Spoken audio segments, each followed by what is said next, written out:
Jill, Melissa here with you today, and today I'm going to show you how to take your own measurements and then turn them into a t-shirt pattern in the style you want. So I've drafted both a fitted t-shirt pattern here and a more traditional looser fit t-shirt, and I'm going to show you how to use measurements to do that. Okay, before we can draft any kind of pattern, we need some measurements. And you'll notice that I am wearing a very fitted t-shirt and shorts here so that there's not going to be excess fabric where I'm taking my measurements. And I've also added some markings to myself so that you can see kind of landmarks on my body so you can figure out where they are on your body. I have marked my bust point here. I have marked the length point of where I want my t-shirt to hit. Note that this is not the same as like where I would measure my hips. I also have marked down center front, so I just put a piece of tape like centered on my breastbone here, made sure it goes over my belly button and stays straight. And I've marked the same thing in the back. I started with the big bone at the base of my neck, and I made sure that this tape is going down my spine so that it's marking center back for me. So the first measurements you're going to need to take are bust, waist, and the end of your t-shirt. So this may be your hips. Mine is, the fullest point of my hips is going to be a little lower. I like my t-shirt to hit a little higher, so that's where I've added this marking point. I've tied elastic on myself to do this because I feel like it stays in place better. And I would also suggest that you have two mirrors somewhere that you can double check things like, is this level in front and back? Like, I'm kind of just guessing here because I do not have a mirror behind the camera. But you want to measure your bust and your length and make sure that that measurement is level in the front and the back. Then we are also going to need to measure our necks. So make sure when you're measuring your neck that you're doing it at the base of your neck, like right where your shoulder slopes upward into the neck. Don't do it up here because this is going to be smaller than this measurement down at the base. So measure around at the base of your neck and write down that measurement. While you're at it, go from wherever that measurement started, from the base of your neck, to your shoulder point. So shoulder point is this little bone right here that you can feel when you're moving your shoulder up and down. You want to measure that length. If you have breasts, you might want to take a measurement from center front to your side seam. And if you're not wearing a shirt, like imagine where you want your side seam to be, put a sticker or something there so you measure from the same place. But you might want to compare this measurement to the measurement from center back, which I can feel it on the tape here, to the same point. Because you may want your shirt a little wider across the front to accommodate your bust, then you have it across the back. You want to go ahead and measure your arm side depth, and here's how we're going to do that. You're going to take a ruler or something flat, a piece of cardboard that's got a straight edge, and you're going to push it under your arm, put your arm down, make sure you're not shrugging your shoulders up, they're just at a natural level, and you want to measure from your shoulder point down to the top of the ruler. You also want to make sure that your ruler or whatever straight thing you're using is not tilted. You want it straight. I hope this is straight because I don't have the mirror to check. That's how you measure your arm side depth. We're also going to measure our length, the length that we want the whole t-shirt to be, and our shoulder slope. I'm going to do both of these on the back here. So I'm taking the 0 mark on my measuring tape, and I am measuring from this big bone at the base of my neck, and I'm measuring down to this piece of elastic that I am using to mark the length in the back. To measure my shoulder slope, I'm going to switch the tape around actually. I'm going to keep the 0 point down here at where the tape meets the elastic, so that center back hem. And then I'm going to measure from there to my shoulder point. And I want to make sure that as I'm doing this, that I'm not like shrugging my shoulder up or down. So I'm trying and I'm checking in the mirror to make sure that my shoulder is relaxed and then measuring across the back to that shoulder point. Okay, that is going to tell us how much we want to slope from here to here.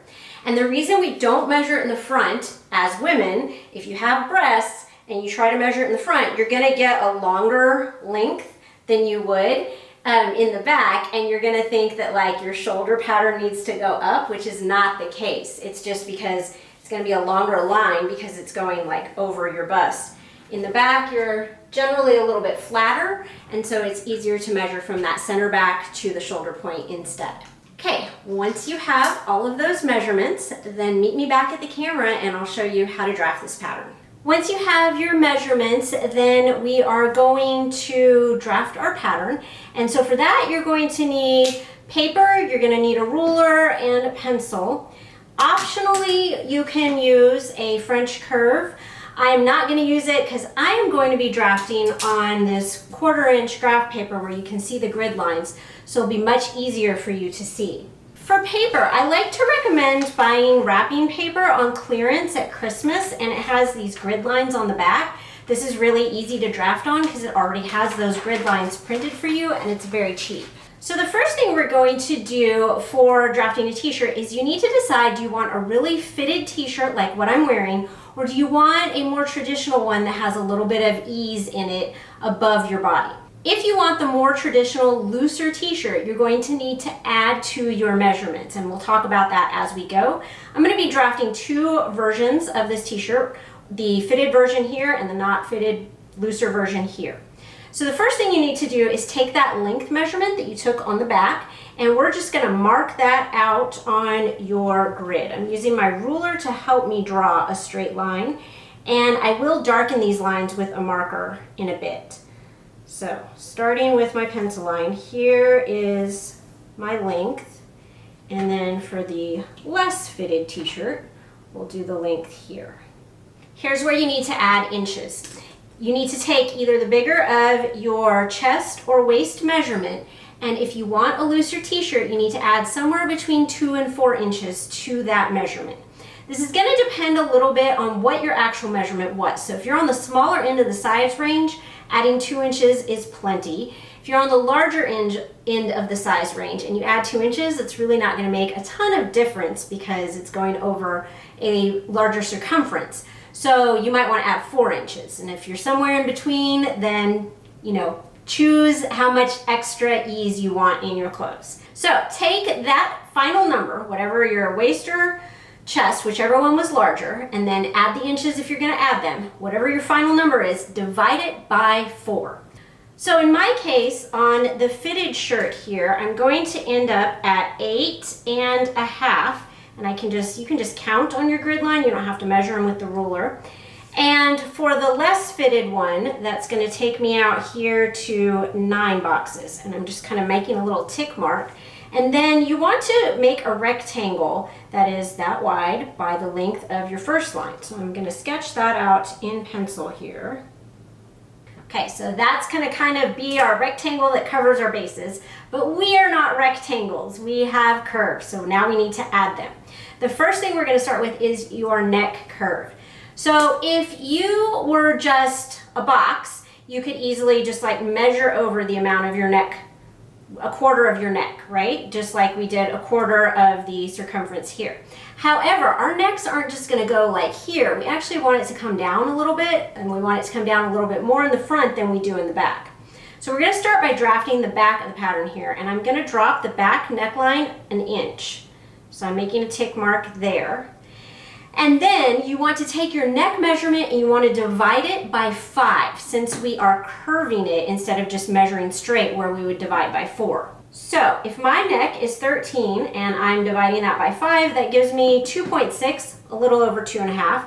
So I'm going to count over 1, 2.5 boxes, go a little bit past the halfway mark, and then I'm going to draw myself a curve in there. It's not going to be a very pronounced curve. Your shirts aren't too curved in the back. Now from here, I can count my shoulder length. So that was from the base of the neck to my shoulder point. And on me, that's 4. So I could count over 1, 2, 3, 4 right here. And on this one, it's going to be, on the less fitted shirt, you can actually make the shoulder go a little bit past your shoulder point. That's very common on t-shirts. So I'm not going to count this little half space here. I'm just going to leave it alone and then count 1, 2, 3, 4, and I'm going to mark my shoulder point here on this t-shirt. And then to figure out the slope of the shoulder, I need to measure from that center back point, and I need to measure up the amount of the slope, and I'm headed towards that dot. So for me, the shoulder slope would land here.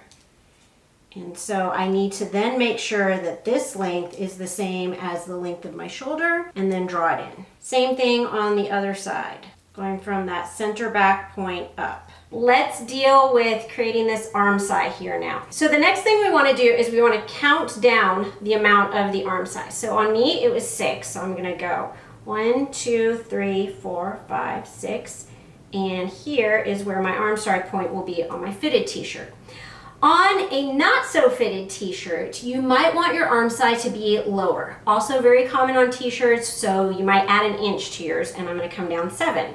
And here is where I want my arm side point to be. Then you're just going to kind of rough in a curve between there and your outer point. So you can use the French ruler to do this, or you can just kind of draw your own curve. And you'll notice that the curve is going to end up being more pronounced, like more kind of C-shaped or L-shaped on the more fitted t-shirt. That's common as well. So I've got my sleeve drawn in, and then what I want to do is on the fitted t-shirt, I need to mark the waist point, and I need to bring it out for the hip in my case, because my hips are bigger than my bust.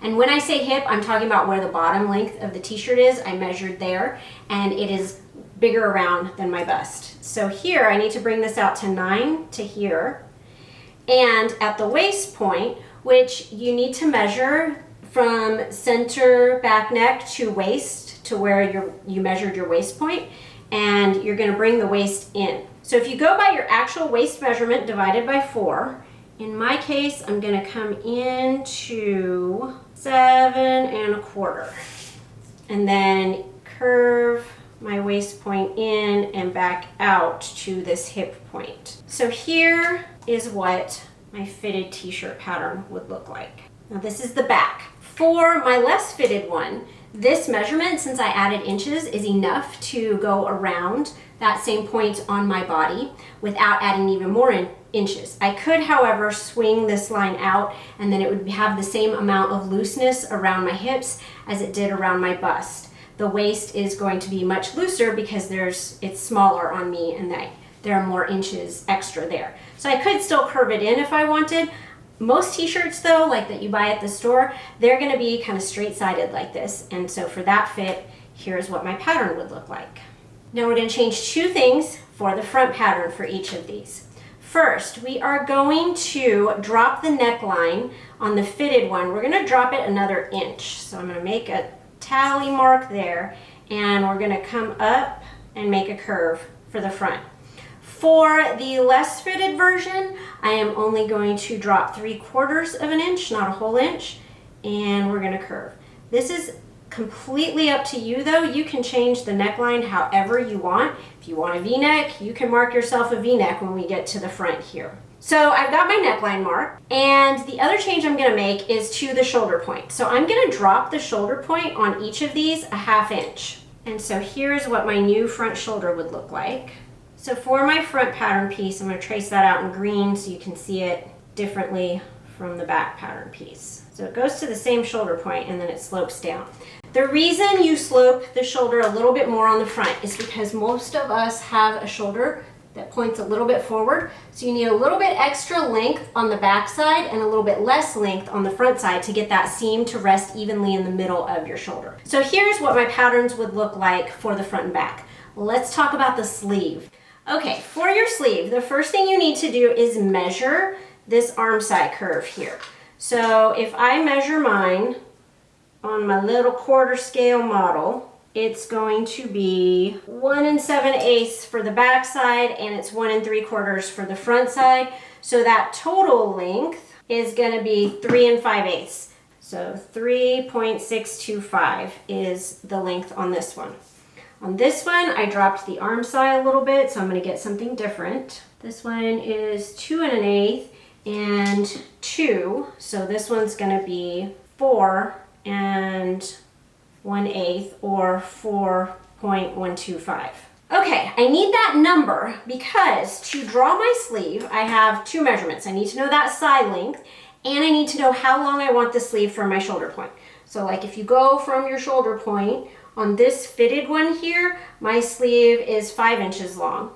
And we're just gonna use that measurement. For this one, I'm gonna make it a teeny bit longer. We're gonna go 6 inches long. So I want to draw a rectangle that is this length by the length of the sleeve. So I'm gonna come down for this one. Start here, 1, 2, 3, 4, 5.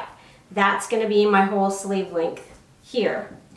And for this, for the not fitted one, I'm going to come down 6. So we're gonna go 1, 2, 3, 4, 5, 6. And that's gonna be the length of my sleeve there. Now, it has to be at least as long as the arm side. So on this one, I'm going to be coming out 4 1/8, and I need to center that. On this one, the measurement was 3 5/8, so I need to center that. Okay, this does not look like a sleeve because obviously we don't take a rectangle, roll it up and stick our arm in it because it's gonna hit down here before it hits up here. There's this gap, right? How do we know how much that gap is? Well, we know because it's the difference here between where this sleeve drops and where this arm side point is. So I can literally just count from that straight line I drew earlier. So I've got 1 full inch and then like 1/2 inch, so we're gonna call it 2 on there. I would measure more precisely with a ruler on a full scale one. So we would call it 2 here, 2 here, and then we're going to curve that arm side in between. So this little portion here is gonna be about equivalent to this. So we wanna come in that much and then curve it on up like this. Now, because we curved this line, it's not going to be the same length anymore as our box that we made. So we need to remeasure this here. And we need to make sure that this arm side curve still matches that number from the pattern. And it is about 1/4 inch too long. So I'm going to take 1/8 of an inch off either side here. And then this is what our sleeve pattern is going to look like for this arm side. And we can do the same thing with the other looser fit sleeve. So we're gonna look over here and we've got that gap at the shoulder is 2 there.